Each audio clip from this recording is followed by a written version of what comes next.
Good afternoon, everybody, and welcome to Monmouth University's 2022 Constitution Day event. My name is Melissa Ziobro, and I'm the Specialist Professor of Public History in the Department of History and Anthropology here at Monmouth. We've assembled a panel of Monmouth University's own scholars who will share some historical and contemporary perspectives on the Constitution. In case you are unaware, September 17th is designated as Constitution Day to commemorate the signing of the U.S. Constitution in Philadelphia on September 17th, 1787. Each of our speakers this afternoon will have 5 to 10 minutes to speak, following what is sure to be a wide-ranging discussion of how their teaching and scholarship interprets the document in historical and contemporary perspectives. We'll have some Q&A from the audience. Please note that this session is being recorded for playback on the Department of History and Anthropology YouTube channel. All right, well, with that, let's dive in. First up, we will have Professor Maureen Dorment, who's a senior lecturer in the Department of History and Anthropology. Maureen teaches a class called Censoring Culture, Banned and Burned in the USA, and she'll be talking a little bit about how her work considers the First Amendment. So take it away, Maureen. Oh, well, thank you, Melissa, and thank you for organizing, I guess you would say, this birthday party for our Constitution. I'm pleased to serve on this panel with my esteemed colleagues, and I look forward to hearing what they have to say much more than I look forward to saying what I am going to say. My charge today is really to talk about the subject of banning books. I'm sorry, I hit all of these things. The subject of book banning. Narrowly construed as the removal of books from circulation, from public libraries, from school curricula. Broadly construed, the term serves as an umbrella for multiple types of censorship. A book banner is quasi-synonymous with an advocate of censorship across the board. Book banning could be anything from an attack on a specific book, to an attack on a photograph, to an attack on a painting, to attack on a film, radio, theater, production. It is synonymous with censorship across the levels. Any discussion of book banning harkens back to the Constitution and the First Amendment. Universally touted, so much almost to be cliched, as the bedrock of American freedoms, those freedoms from which all else flows. The First Amendment, as we all know,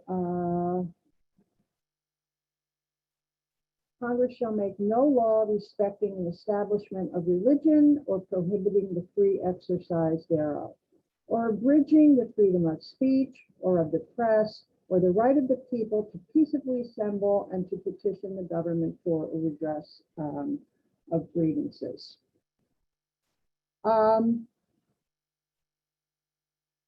Most important, importantly, and I tell my students that the First Amendment deals with the government, and the government actually prohibiting the government from the suppression of a free press. And the idea of the government not abridging free speech has established, in many ways, a national environment for ideas to proliferate freely, with no interference by the federal government. This does not, however, mean that ideas circulate freely. In fact, in looking back through history, many ideas have never really circulated freely. Um, we are currently experiencing a wave of book banning that is as prolific as any I have seen since I have been watching in the last 20, 30 years. It's not, however, the first instance of book banning that we've seen in this country. The first real concerted effort to ban books from the population at large occurred after the Civil War, with the rise of Anthony Comstock, the New York Society for the Suppression of Vice, and the Comstock Laws of 1873, which forbade the males to carry any type of literature that could be deemed obscene.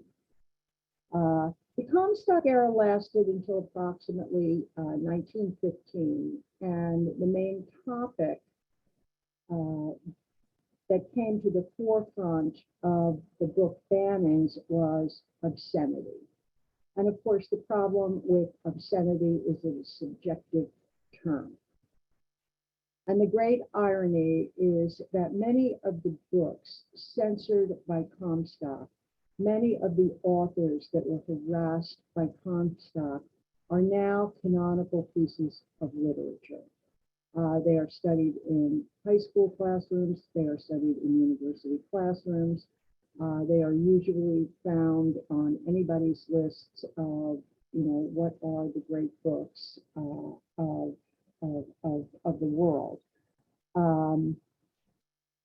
The books have not changed. What has changed are the contexts.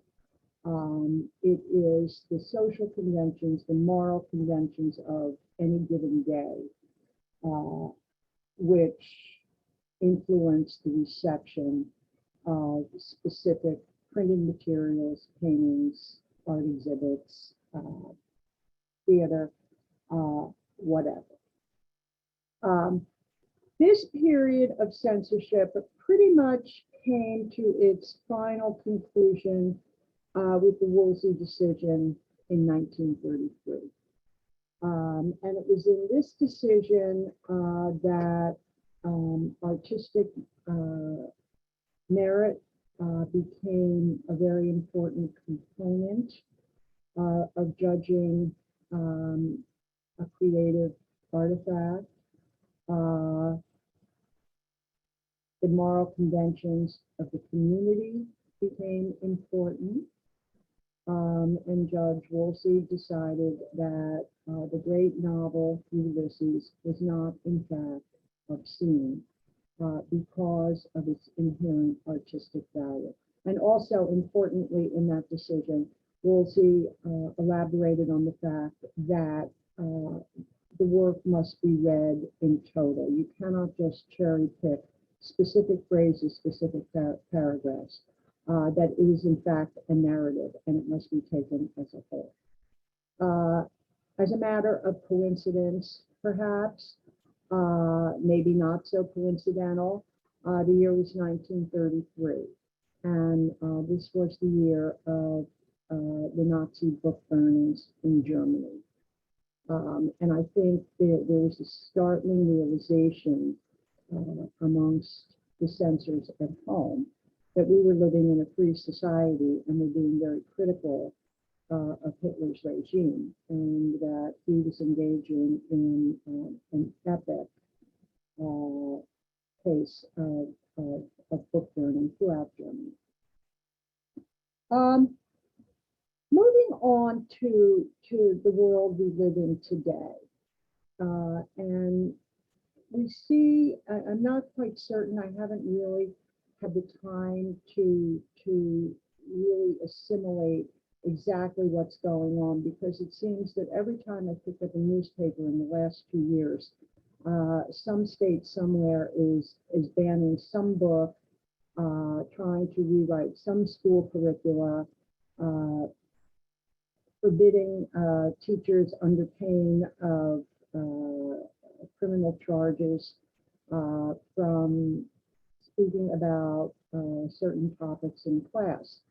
I taught this class last year, and I think that at least twice a week during the semester, I was sending them clips from the New York Times about the recent book bannings. Texas, I think, is ground zero of this effort. And it seems to me that their target areas exhibit a fear of critical race theory, of LGBTQ themes, and the very fabric of American history.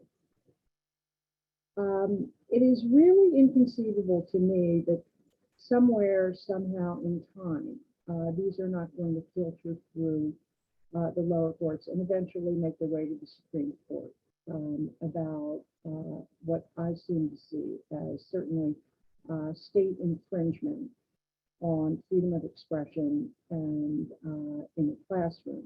Although previously court decisions have given states great leeway in interpreting their power over circulation of ideas in their institutions.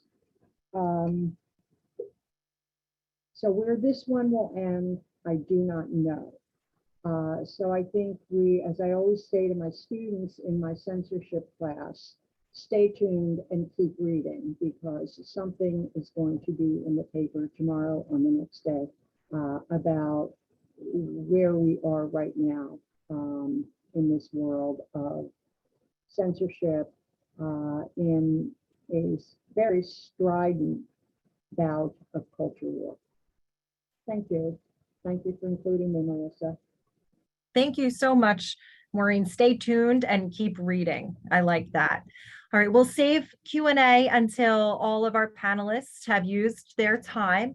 So next up, I would like to introduce Nicholas Sewitch of the Department of Criminal Justice. Nick was an assistant prosecutor for the Middlesex County Prosecutor's Office for 29 years, and Nick will be talking about the Fifth Amendment. Okay, thanks, Melissa, and welcome everyone to Constitution Day. My perspective on the Bill of Rights, particularly those rules that I had to play by as a prosecutor, has changed rather dramatically since I left the office, the prosecutor's office. I always understood they were important rights. I understood that they were necessary, and these were rules that I and police officers had to live by. But I don't think I really had a deep appreciation for them, the appreciation that I have now since I've been studying criminal law and constitutional law rather than practicing it. The constitutional right, or the Bill of Rights that I chose to speak about today, is the Fifth Amendment right against self-incrimination, and specifically stated directly from the Fifth Amendment. The Fifth Amendment states in pertinent part, nor shall any person be compelled in any criminal case to be a witness against himself. And the reason I feel that this is the most compelling and most powerful of all constitutional rights is because the government, in conducting an investigation, can forcibly and involuntarily take just about anything from us, as long as they follow the correct procedures and process, as long as they have probable cause, get a warrant if necessary. They can take our DNA, they can take saliva from us, our hair fibers. If I had any left on my head, they could take our hair fibers. They could search our cars, our computers, our cell phones. They can take us.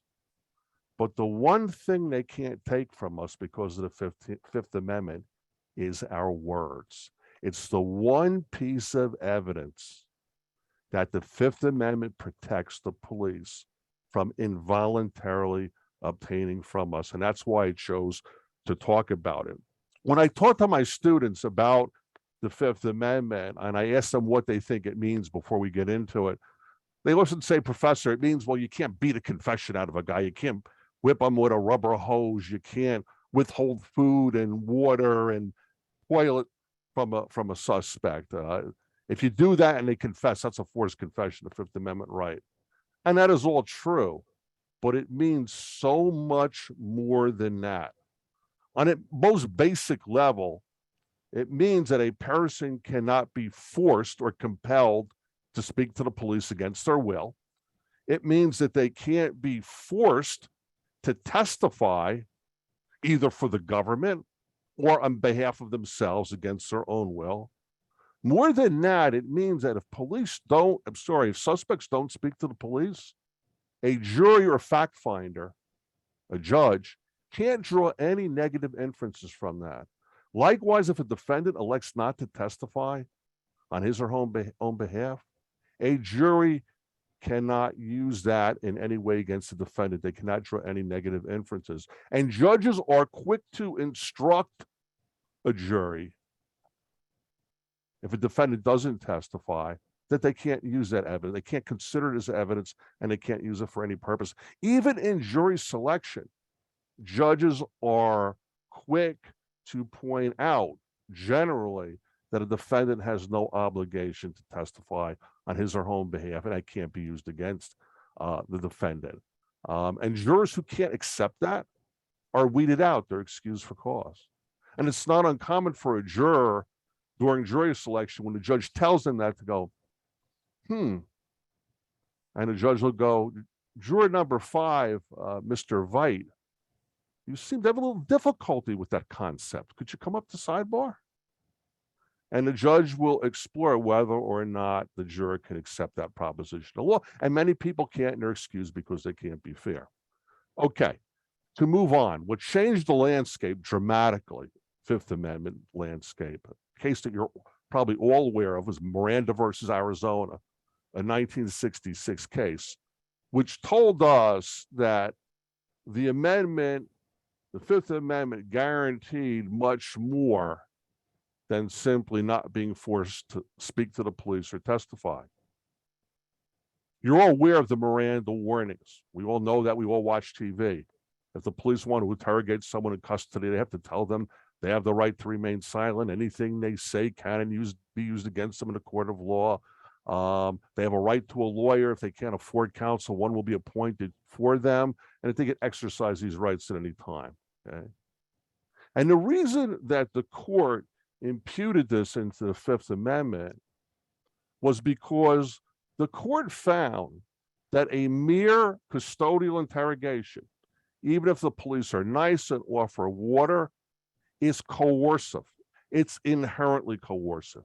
Suspects are held incommunicado in strange surroundings where they are not free to leave. The atmosphere is intimidating and unfriendly. Skilled, trained police officers use unrefined methods to crack a suspect's will. It's not a level playing field. It's not a fair fight. And according to the Supreme Court, it's inherently coercive. So to level the playing field, the United States Supreme Court requires law enforcement officers to issue those rights before they interrogate someone who's in custody. But it even means more than that. A defendant can exercise those rights at any time. And if a defendant asserts his or her right to remain silent or right to counsel before questioning begins, questioning can't take place. The interrogation is over. It doesn't get started. If during interrogation they assert one of those rights, we're done. And unlike what you see in television, where when someone says, I want a lawyer, and the police officer says, oh, we'll get you a lawyer if you want one. We got a whole bunch of lawyers outside there. But, you really want to cooperate with us because we can help you. We'll tell the prosecutor to cooperate. That lawyer, he's not going to be able to get you a deal after you walk out of here without talking. That can't happen. That is not permitted to happen. And with more and more jurisdictions required to videotape interrogations from stem to stern, it doesn't happen most of the time. So, as you can see, the right to remain silent, that Fifth Amendment right, is much broader than it appears at first glance about a defendant simply not being forced or coerced to testify or to speak to the police. Now, the rationale which underlies this is very important. We all kind of understand as citizens, it's our civic duty. We understand it's not fair to make people talk. It's not fair to compel interrogations. But the rationale is more profound than not. The problem with confessions that are coerced, that are not voluntary, is there's a risk that they're false.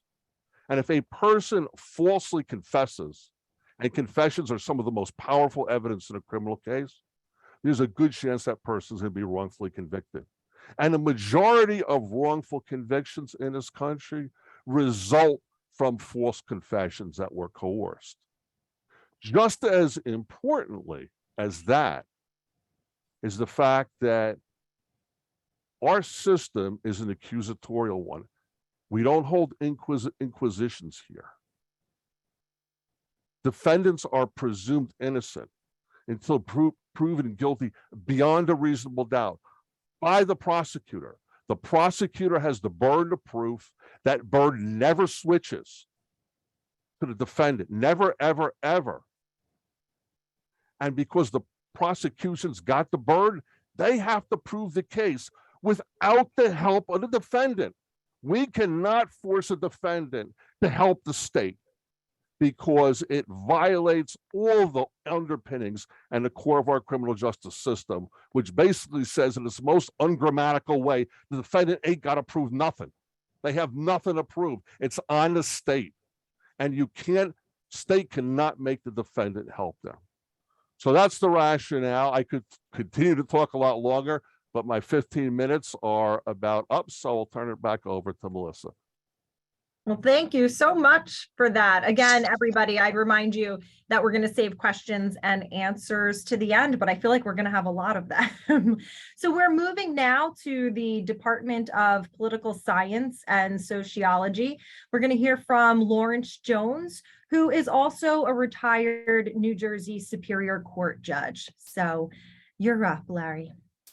Good afternoon. Thank you, Melissa, for inviting me to participate in this panel. For those students who haven't taken any constitutional law classes yet, whether they are prerequisites or electives, you may want to take it because it's part of being an involved participant in our society. I want to hold up, this is a copy of the Constitution. The entire Constitution, the pocket part, if you get it online, which is free, is 30 pages. That is it, the totality of the Constitution.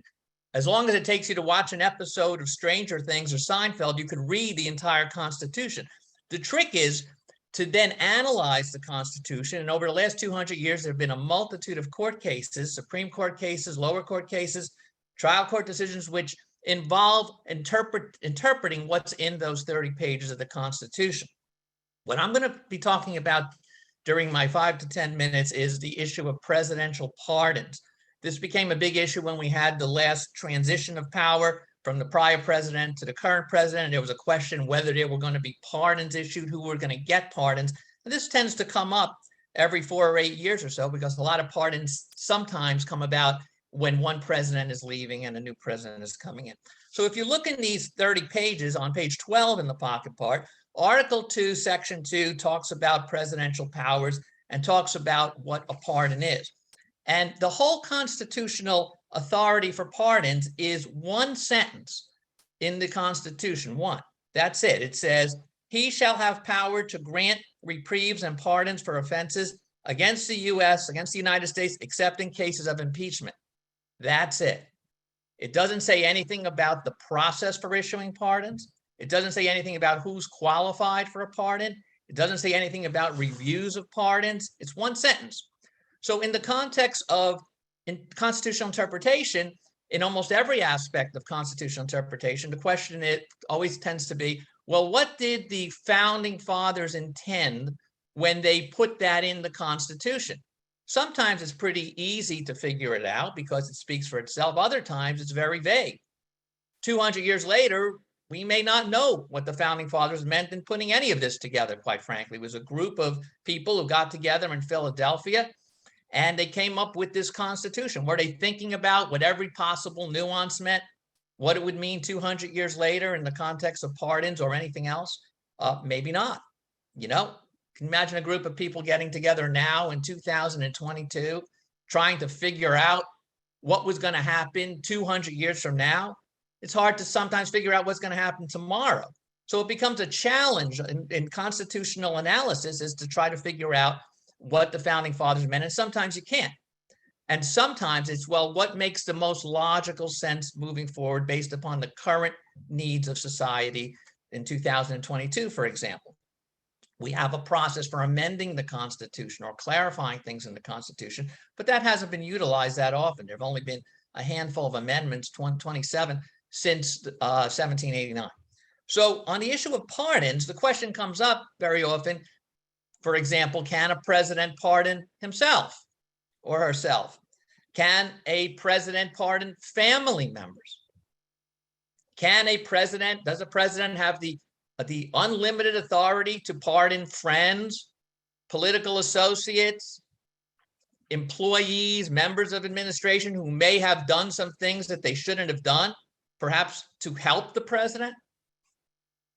So these questions all come about, and they may be coming about more and more as people start to focus on this particular issue.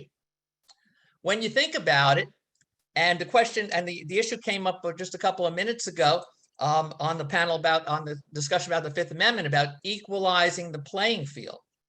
If you think about it from a practical standpoint, might somebody who donates a lot of money to a president's campaign have a superior advantage in terms of getting a pardon for himself or herself or their friends or family member than someone who has no connection to the government? Maybe.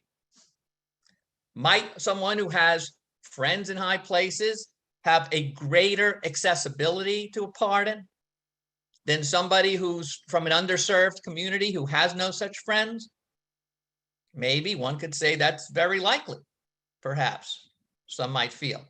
In which case, does that system work? Does it make sense? Is that what the founding fathers intended? And an issue which has come up in various writings over the past few years is, when are you entitled to a pardon?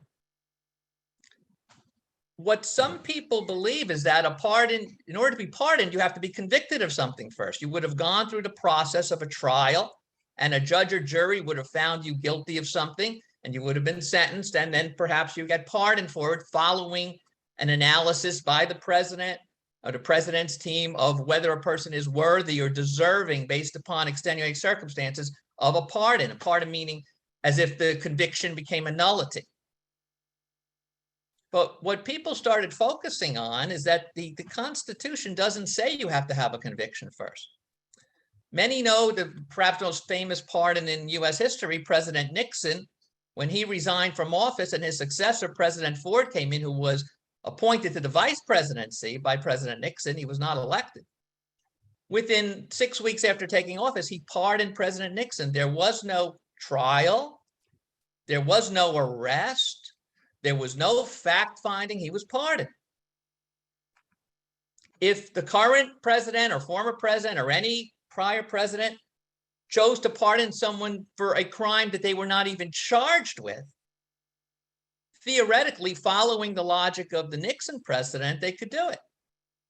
Now, what does that mean for the public? Well, number one, there was no accountability of the person, of the defendant, before any judge or jury. There was no fact finding.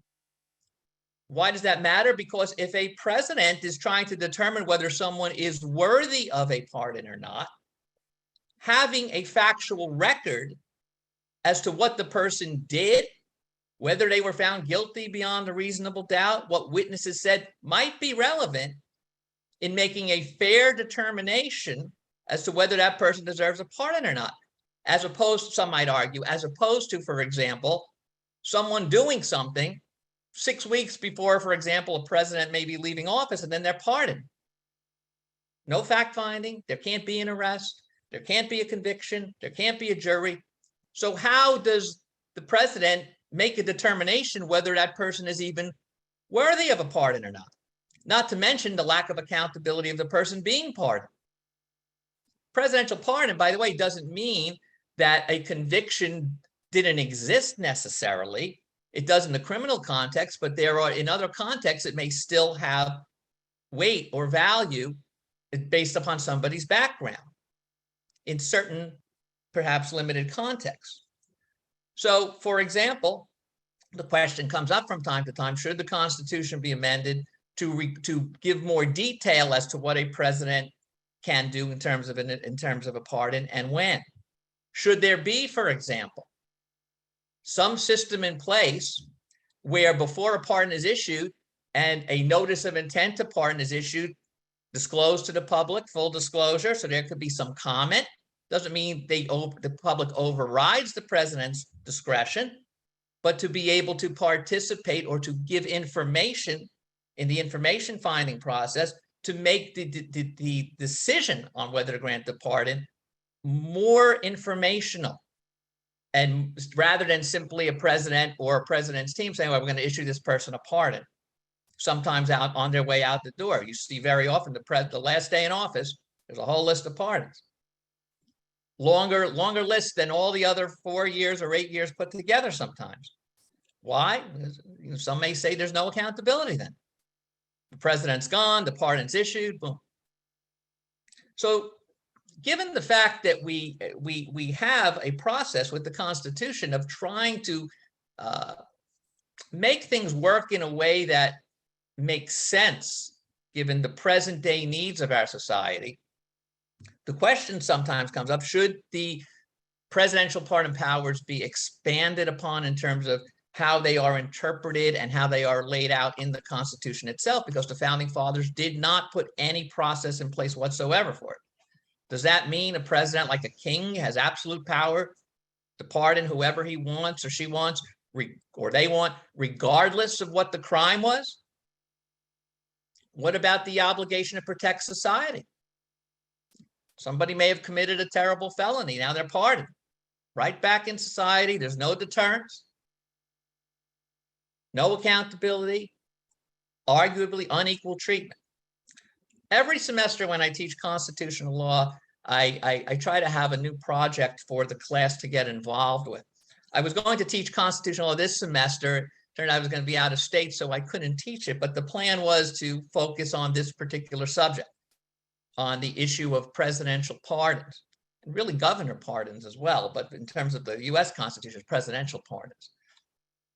And hopefully when I teach the class again at some point in the future, I will be able to have some of the students who are interested in the topic work on this. So I know my 5 to 10 minutes is up at this point. If anyone has any questions or is interested in the issue of pardons, they can certainly contact me. And I want to again thank Melissa and Monmouth University for setting up this great panel on the Constitution's birthday.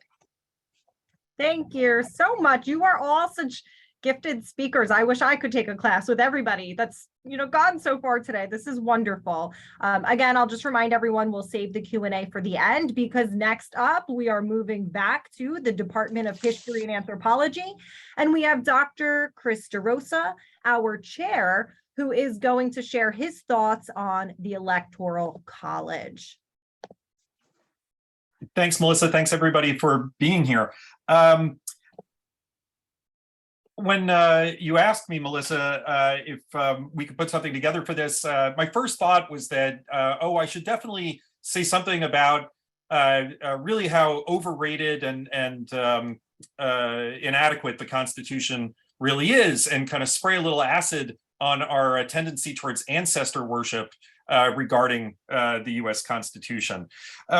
In the attempt to be provocative, I don't want to deny the fact that the Constitution was in many ways a great achievement, and in having, but really we're in the position of being early adopters for a written Constitution, and I would liken it to having like the iPhone 3G.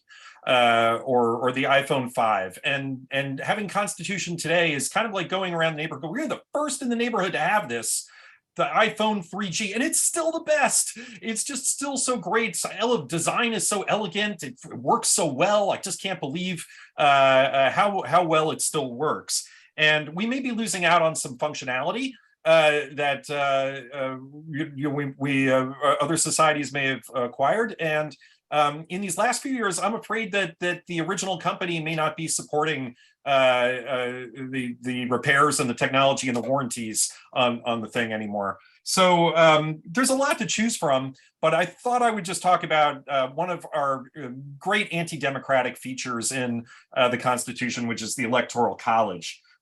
In the year 2000, in the year 2016, 16 years apart, I had conversations with people who would ask me, did the founding fathers actually imagine that the Electoral College would elect somebody who lost the popular vote? And my standard reply was, well, first they would have had to imagine a popular vote for president. My point there was that the idea that the political leadership of this country did not really accept that democracy was an animating feature of American political spirit until about 30 years after the Constitution. But the answer is also a little flippant, because the fact is the founding fathers did imagine a popular vote for president. They just couldn't get behind it. In the summer of 1787 in Philadelphia, during the Constitutional Convention, the prevailing idea amongst the conventioners was that the president would be chosen by the legislature, as it had been under the Articles of Confederation. But Gouverneur Morris from Pennsylvania, who's kind of like one of the stealth founding fathers, doesn't really probably get enough attention, didn't make it onto the money. But Governor Morris of Pennsylvania said, it's a bad idea to have the legislature pick the president. And his frame of reference for that was Poland, whose Diet elected kings and elected a kind of series of dud kings. And so we don't want to be like that. We don't want to have conniving factions of the legislature who are already politically committed to whatever's going on in the Capitol pick the president. And he suggested direct election by the voters. And remember that voters at this time are not all adult Americans. They're not all adult citizens. They are not even all white adult male citizens. Rather, the franchise, the identity of the voter is restricted and defined by the state of in which you resided. And each state could define who was eligible for the franchise. And in fact, they still do. You get your identity as a voter from your state, with subject to and within certain limitations from federal law and constitutional establishment of what the reasons that your state cannot deny you the franchise, but your positive identity as a voter is from the state. And it's one of the lamentable things. Really, I would argue about the 15th Amendment that we didn't at that time take the opportunity of a molten moment to rebase your identity as a voter on the Constitution. But let's stick to the Electoral College for now. So this idea, people immediately push back on a direct election of the president. The voters are too remote from what's going on to make an intelligent choice for president of the United States. And the idea of direct election for the president was defeated 9-1, with the one vote coming from Pennsylvania. 9 other state delegations voted against it. And at the same day, the 17th of July, 1787, they voted 10-0 to allow Congress to choose the president. But 2 days later, the issue blew up again.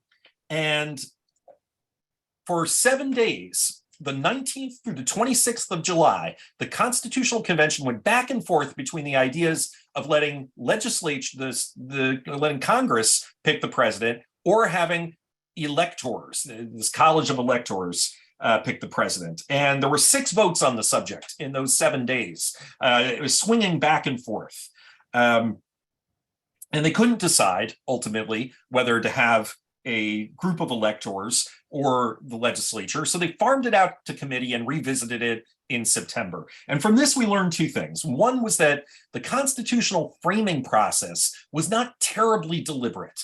In fact, it was sort of a volatile process. There was a lot that was on the table. There were a lot of swinging, changing, and shifting consensi, multiple consensus back and forth, and a lot of horse trading going on. And one gets the sense that if the Constitutional Convention was not trying to get the job done within a certain kind of ripe moment for a national project like the Constitution, then they could have gone on. I mean, certainly we've gone on talking about it for about 250 years after. There was more to say on the subject. So when we go back in time with it, what were the founding fathers thinking? What did they intend when they did this or that? We may assume more intentionality and more agreement amongst them and more permanence of opinion than there ever was at any moment. The second thing we learned from this was that the real animating debate in the convention was not between direct election versus electoral college, but electoral college versus election by Congress. The elector system, the one that ultimately prevails, is not used for anything else. We don't have the electoral college people doing anything else, really. So what did the founders who favored this system want out of it? They wanted disinterested citizens. They wanted prominent citizens. They did not want officers of the government who were already linked to presidents or factions. It's a one and done group. They weren't people that you elected a few years ago and would have offices to protect. While the founding fathers were not into democracy as a term, they would have used to describe what they were after, they did see a role for the popular will in the presidency. Hamilton later wrote, he said, it was desirable that some sense of the people should operate in so important a choice. How much of a sense was really up to the state legislatures? Some held votes for their electors, and some decided to appoint their electors.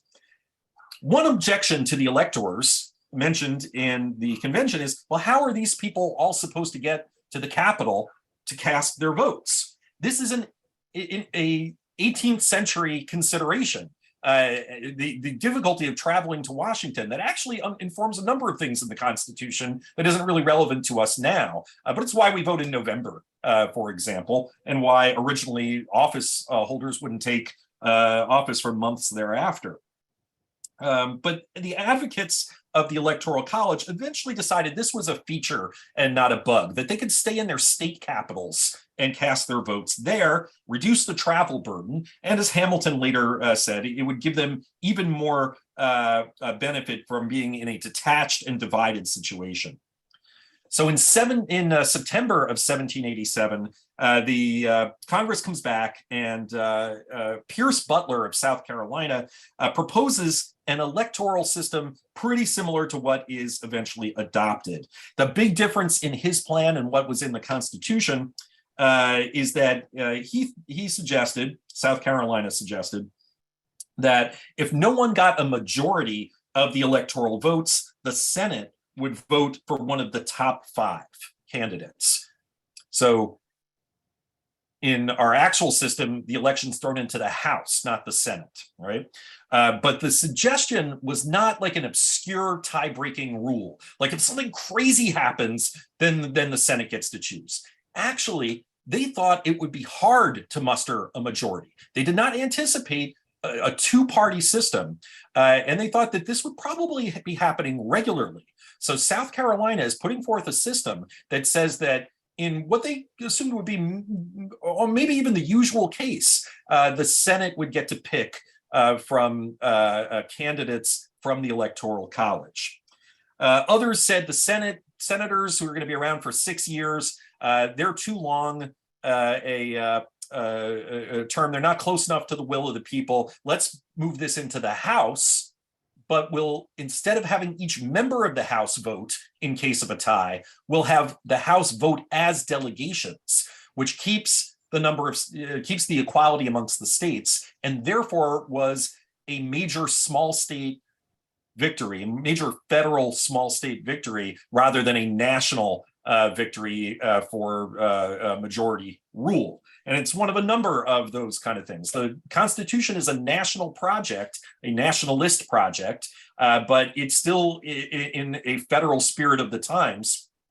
And even the Federalists, or really the Nationalists, even they, accepted that it's the United States of America and not the United People of America. They really believed that the differences between what state you lived in were the most profound differences amongst voters, rather than something else. For us, I think it's a lot more clear that what state you live in is rarely the most profound difference between you and another voter, especially in a sort of sharply defined ideological framework.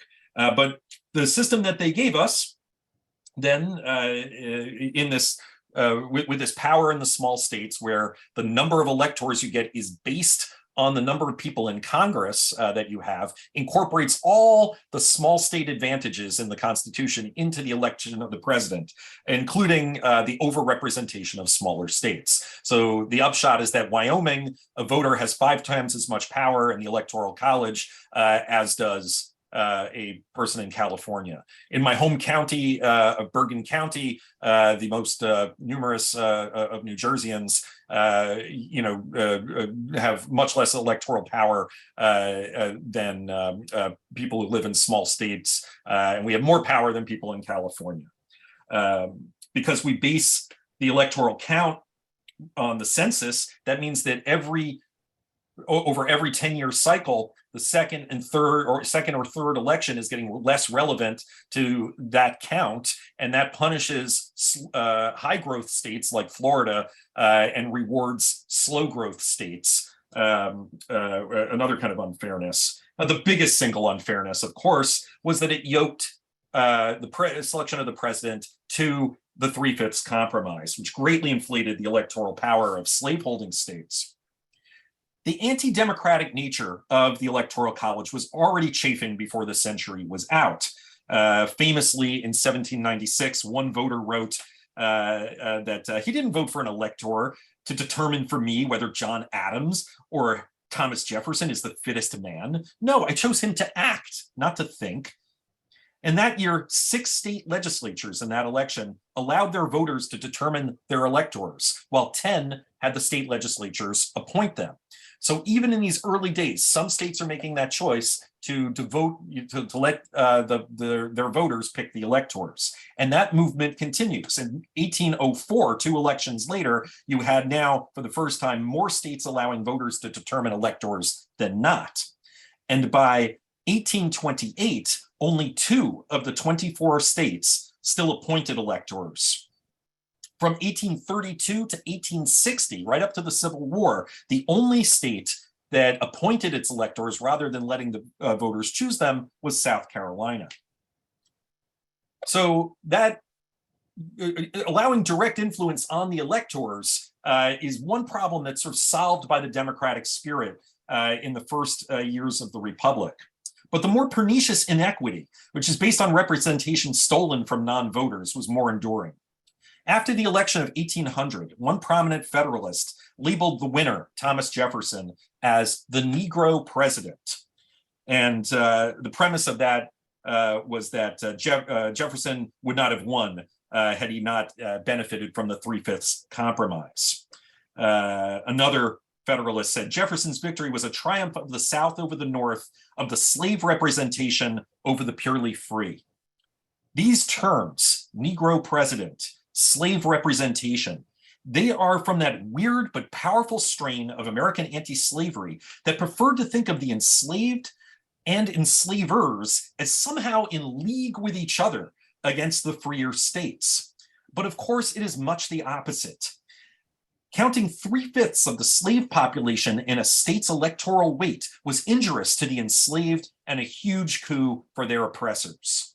The 3/5 clause died in the Civil War, but the violent suppression of Black voting continued and won out in the former Confederacy by the end of Reconstruction, and established what I would call a hidden 5/5 clause attached to the constitutions. Now, Black Americans counted fully in their state allocation, but they couldn't vote.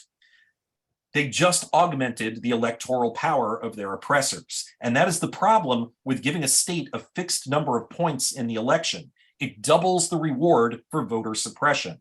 Not only do you take your opponent's vote off the table, but you get to count their representation in your own weight at the state level.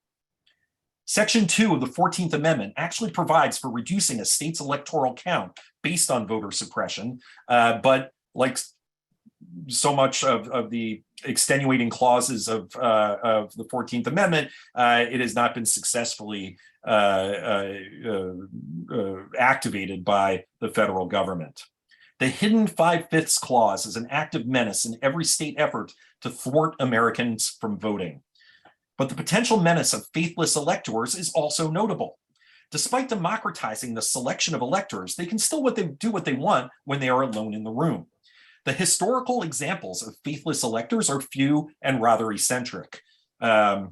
In 1960, for example, one faithless Republican elector tried to organize an effort to throw Kennedy's election to a conservative Democrat. Perhaps some people would want me to say a more conservative Democrat, but he didn't get anywhere. Nor did the Electoral College waver in its duty 2 years ago in 2020 and early 2021, despite the pressures brought to bear by the Trump half of the Republican Party to overthrow the outcome of the election and end American democracy.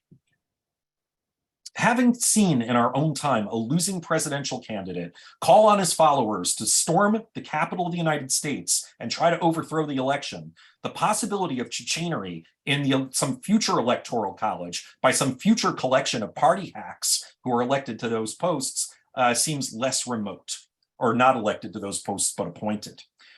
And if they do, they may be backed by the permissiveness and the danger of the Second Amendment's ability to facilitate anti-democratic political violence, but that is a story for another Constitution Day. Thank you so much, Chris. Again, questions at the end, which we are rapidly approaching, because last but certainly not least, we have Professor William Gorman from the Department of History and Anthropology.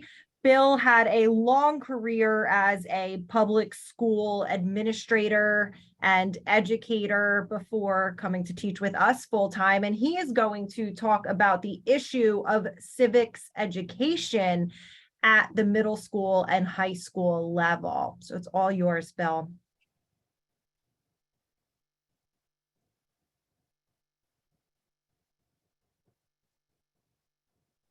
Just got to unmute, Bill.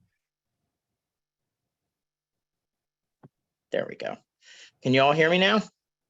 Okay.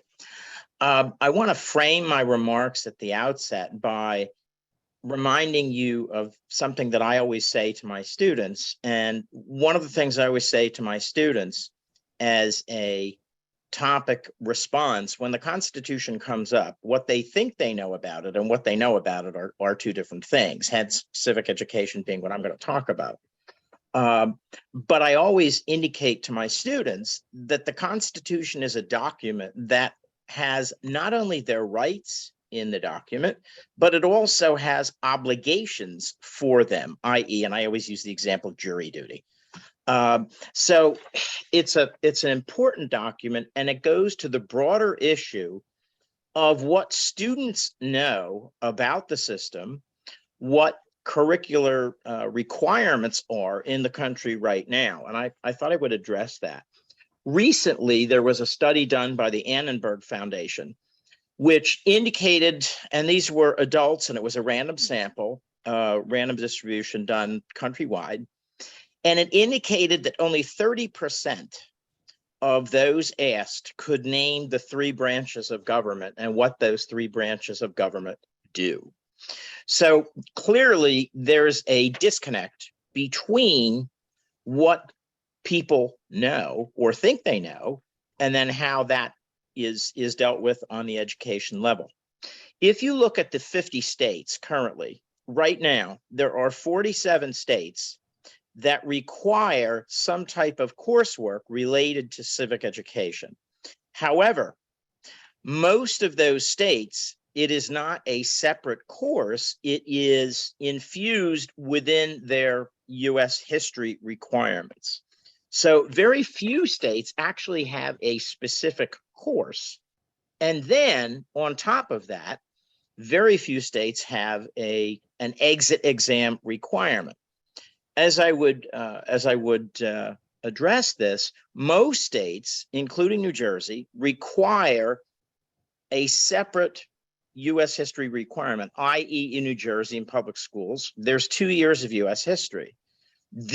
In code, that study of civic education is supposed to be inculcated within the 2-year study of U.S. history survey. The difficulty is, because this is a chronological curriculum for both years, the difficulty is that the civics component or the constitutional component takes short shrift. And at this point, again, most states do not require a separate civics course. Now, that being said, moving towards those states who have moved towards a required exit exam in civics, in civic education, since most states do not require it as a separate course, there still has been a move over the last 5 years in particular by a number of states. We're up to 19 states now in the country that require an exit exam that students must pass in order to receive a high school diploma. And that exit exam is not just in social studies, it's a separate exit exam in civics. Okay. Now, when I first came to New Jersey, and this will show you how old I am, and I'm incredibly embarrassed to admit it. When I came to New Jersey in the early 1980s, in New Jersey, most districts at that time, as well as other areas of the country, had a course called POD, which those of you who are my vintage probably remember. POD meaning Problems of Democracy. And that was a separate course that was a standalone.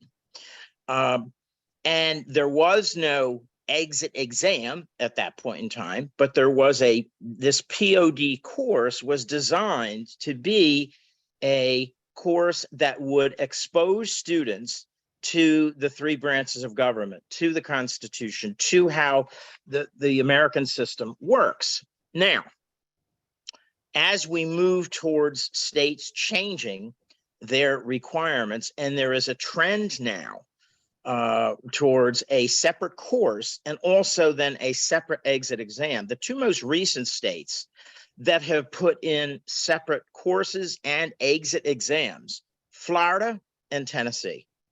Now, the debate then becomes who makes up these exams and what's included in these exams in terms of content, and how are students tested, and what should be the curricular standards or benchmarks that they should meet.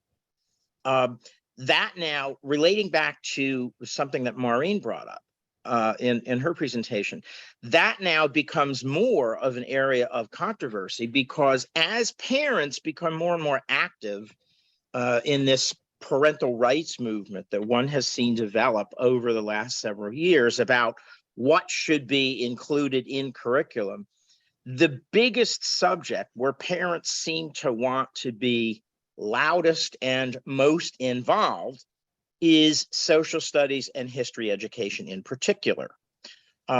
So as we move towards what should be done, clearly the country has a problem.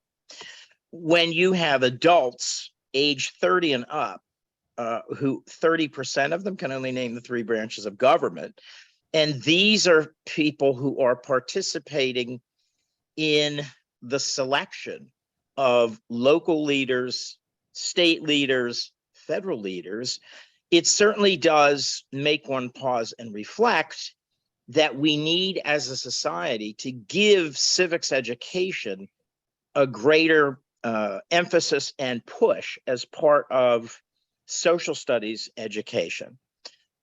So I think I think therein lies the issue. If you want an informed voter, they clearly first have to understand how the system works if they're going to be encouraged to participate in it. So we're right now at a crossroads when you have now 19 states that are requiring an exit test. That number, I think, will continue to increase. But the question then becomes, at what grade level do you do it?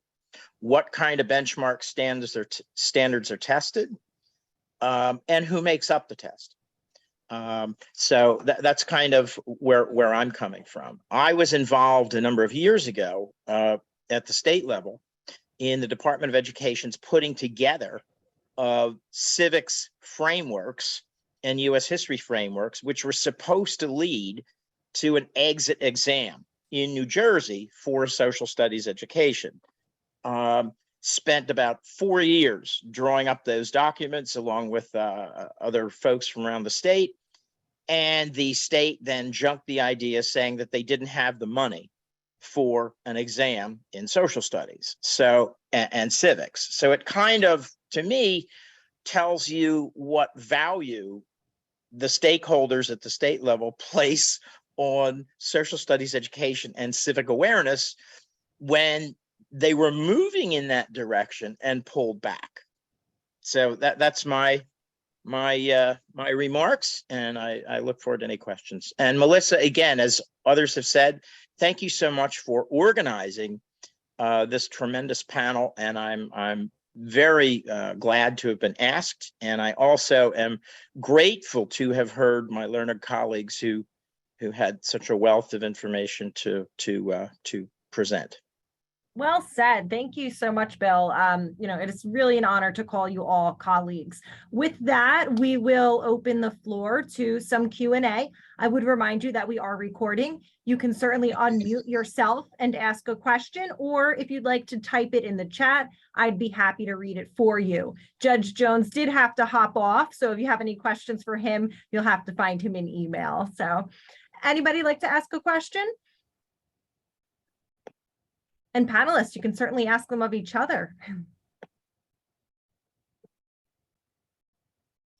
I'll ask a question of Maureen. Maureen, do you find that your students are plugged in enough to current events to see the relation between the course title, at least in the syllabus, and what's going on in the world when they first start the class? Or is it not until you bring it to their attention that they're like, oh, wow, this is still an issue? That's a really good question, Melissa. And I always ask them in the beginning, why are you taking this? And half the class says because I have to, and because the time fits in my schedule. And the other half says that I'm really interested in this topic.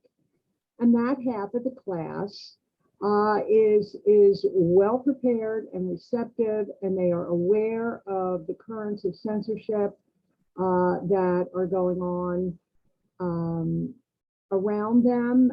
They are engaged enough in the world that when I send them an article from the New York Times or the New Yorker, they will read them and put it in the proper context.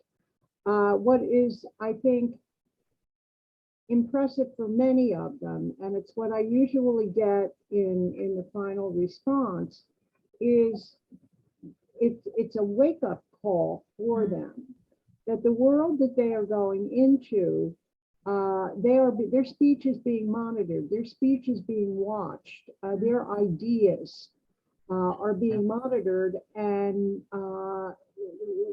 that they need to be aware that there are groups of people out there that are reluctant to listen, are reluctant to believe, are reluctant to tolerate. So, again, in answer, Melissa, I think it's just a mixed bag. Okay. There are those who are certainly engaged, and there are those who are thoroughly disengaged. Okay, that's really interesting. I see Dr. Veit has his hand up. Dr. Veit, thank you. You've been an excellent partner in helping to ensure that Constitution Day at Monmouth University is appropriately observed. So please, the floor is yours. Thank you, Professor Ziobro, and thank you to all our panelists for very provocative and fascinating presentations. Dr. DeRosa, I had a question for you. As you probably know, I am averse to change. I look back fondly at the old days, warts and all sometimes. But I thought your presentation was particularly provocative about the Electoral College, and it's something I've often wondered about. So I feel much better informed. And my question for you is, what would you recommend moving forward? Is that something that could be amended and improved that way? Or would you, given your druthers, say, start over again and redraft a 21st century document? And I was sort of in my mind contrasting your presentation and Professor Sewich's presentation about the Fifth Amendment, which I'm so very, very glad is in the Constitution, and I think is so critical. So what do you think? Is it time for a redo? Is it time for some tweaks to the Constitution, in addition to those that we have already made through amendments? Great question, because who knows what you would get if you blew it up and said, well, every 30 years, as I read somebody recently saying, every 30 years we should have another constitutional convention and do a big do-over, because we all have parts that we think are worthy of dying for, of putting lives on the line and saying that these are the core things that make us who we are. And then there's some parts that really ought to go. But you're not going to have broad agreement about which those are. But what I would say is that the Constitution hasn't been amended in a long time, but that doesn't mean it can't. It doesn't mean that consensus can't form. A lot of people probably felt they were pretty comfortable that Roe versus Wade was going to stand up and that was going to be a right that you held on to, but people pushed and pushed and pushed, and they got enough control of the system to take that away. So the system can be changed. You can have a political effect if you put your shoulder to the wheel and enough people end up agreeing with you. It doesn't change until it changes, and then suddenly it could change in a hurry. But yeah, I'd get rid of the Electoral College if I had my druthers. I would get rid of the vice presidency. I think that's a bad idea. Second Amendment, all that's done is allowed anti-democratic forces to intimidate democratic forces. It has played really no role since the American Revolution in defending democracy. It's been much more useful in the hands of those who are going to use armed might to prevent Black Americans from voting. It's also facilitated the work of assassins who've assassinated our democratically elected leader 4 times in our history. It allows, for the assembly of private forces to go and menace poll workers, which I think we'll probably see more of in the next few years. So yeah, I think that should have been nipped in the bud after the Civil War, and I'm sure. My fellow Americans, you would have broad objections to many of those things. But I would ask you about democracy. I would see if we could build a majority around this one simple proposition. I'm not better than you. You're not better than me. The only system that says that is democracy. When we have these little things like, well, the Electoral College, if you live in a small state, we have to defend small stateness. Why? That's just another way of saying I'm better than you. I'm more important than you. My concerns are more important than your concerns. Democracy, if we move towards it increasingly, we just say all adults in this country, we're not better than you. We're not better than each other. Nobody's better than me. I'm not better than anyone. That leads us to equality in direct elections. Thanks for your question, Rich, and that wide-ranging answer. Chris? Any other questions from the audience? You can go ahead and unmute or type them in the chat. Okay, well, I think we've gone a little over the hour everyone probably expected, so we will break it there. I will give a hearty round of applause to our panelists. Applause are always a little awkward in the virtual environment, but thank thank you so much for your musings on the Constitution in advance of Constitution Day 2022. If you want to share today's panel with anyone, again, you'll be able to find it on the Department of History and Anthropology YouTube. Thank you so much to our panelists. Thank you to all who attended. Have a great weekend, everyone. Thanks, Melissa. Thanks, Melissa.